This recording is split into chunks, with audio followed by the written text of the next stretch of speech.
Hello guys, അപ്പോൾ എല്ലാവരും ഇപ്പോൾ സ്കൂളിലേക്ക് പോകാൻ തുടങ്ങിയിട്ടുണ്ടാവില്ലേ? അപ്പോൾ എല്ലാവർക്കും കൊണ്ടുപോകാൻ പറ്റിയ ലഞ്ചിന് കൊണ്ടുപോകാൻ പറ്റിയ നല്ല അടിപൊളി വഴുതനങ്ങ ഫ്രൈ എങ്ങനെ ഉണ്ടാക്കാൻ നോക്കിയാലോ.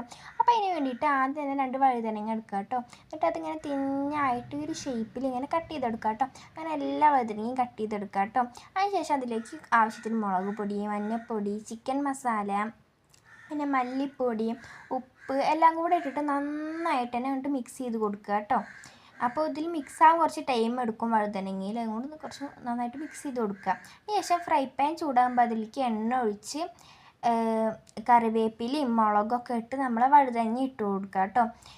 വഴുതനങ്ങ ഇങ്ങനെ ഓരോന്നായിട്ട് ഇങ്ങനെ ഇട്ട് കൊടുക്കുക. കുറേ വഴുതനങ്ങ ഉണ്ടെങ്കിൽ 2-3 ട്രിപ്പൊക്കെ ആയിട്ട് ചെയ്ത് കൊടുക്കുക കേട്ടോ. എന്നിട്ട് ഒന്ന് ഒരു ഭാഗം വെന്ത് കഴിഞ്ഞാൽ അപ്പുറത്തേക്ക് തിരിച്ചിടുക കേട്ടോ. മറിച്ചിട്ടതിന് ശേഷം ഒന്ന് വേവിച്ചെടുക്കുക. ശേഷം നമുക്ക് ഒരു പാത്രത്തിലേക്ക് മാറ്റാം കേട്ടോ.